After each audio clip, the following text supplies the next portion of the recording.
ప్రభుత్వాన్ని దిగేలా చేసొచ్చారు. జార్ఖండ్ ముక్తి మోర్చా ప్రభుత్వాన్ని దారికి తేగలిగారు విద్యార్థులు నెలల తరబడి ఉద్యమం చేసి.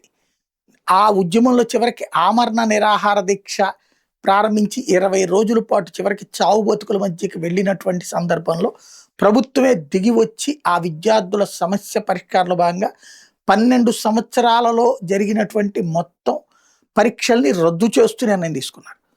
ఈ నిర్ణయం మీద ఇప్పుడు జార్ఖండ్ హైకోర్టు స్టే విధించింది.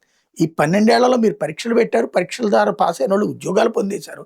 ఇప్పుడు ఆ ఉద్యోగాలన్నీ చెల్లవు, ఇప్పుడు పరీక్షలన్నీ క్యాన్సిల్ అంటే ఎలాగా అంటూ ఎవరో దీంట్లో ఏదో చెప్పారని ఎట్లా చేస్తారు, ఇందులో రైట్ ఆర్ రాంగ్ మేం తేలుస్తాం, మీరుగా జడ్జిమెంట్ ఇవ్వాల్సింది, మేం జడ్జిమెంట్ ఇవ్వాలంటూ కోర్టు దాని మీద స్టే ఇచ్చింది. 15 రోజుల లోపు ప్రభుత్వ వాదాన్ని, ఆ విద్యార్థుల వాదాన్ని కోర్టులో సబ్మిట్ చేయమని చెప్తోంది.